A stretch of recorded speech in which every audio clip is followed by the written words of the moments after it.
পার্থক্য। এটা দুর্দান্ত। আর $1,00,000 দেওয়া হয় ডাইনোসরের হাড় খুঁজে বার করার জন্য।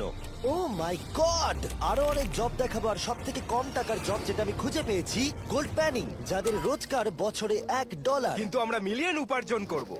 একদমই নয়। বেসিক্যালি গোল্ড প্যানাররা এটার মধ্যে প্রথমে মাটি দেয়, তারপর জলের মধ্যে এটাকে নাড়াচাড়া করে, তার ফলে গোল্ড ফিল্টার্ড হয়ে নিচে পড়ে যায়। কিন্তু এটা সহজ নয়, কারণ 5 ঘন্টা খোঁজার পরেও আমি সত্যি বলতে কিছুই পাইনি। ও বয়েজ, আমি গোল্ড পেয়েছি। এই ছোট্ট জিনিসটার মূল্য কত হবে? এটা হবে 2 সেন্ট। আমি এটাই বলতে চেয়েছিলাম, সারা বছর এই কাজটা করে তুমি মাত্র $1 রোজগার করবে। কিন্তু সৌভাগ্যবশত আমরা সেই জব করতে চলেছি যেটা করে বছরে $10 মিলিয়ন রোজগার করা যায়। কিন্তু প্রথমে দেখা যাক যে কাজ করে মানুষ বছরে $1,00,000 রোজগার করতে পারে। মিউজিয়ামের জন্য ডাইনোসরের বোন খুঁড়ে বার করা। আর হ্যাঁ, এগুলো ফেক, কারণ ওদের অস্তিত্ব আর নেই। এটা হলো আমাদের কাজ করার জায়গা।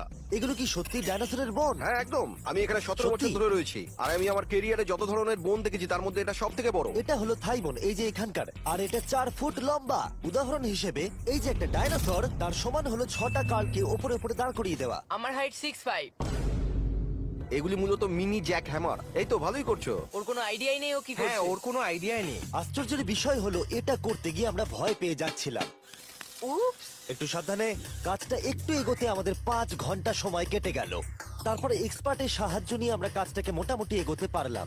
আমার গোটা কেরিয়ারে দেখা এটা হলো সব থেকে বড় একটা বোন। আর তুমি চাও এটাকে আমি আর কাল টাচ করি? একদম। যদি আমরা এটাকে খারাপ করে দিই? যশ, এটার ওয়েট কত হবে? মোটামুটি 2250 পাউন্ড? হ্যাঁ। এর ওজন তো নোলানের মায়ের 10 ভাগের 1 ভাগ।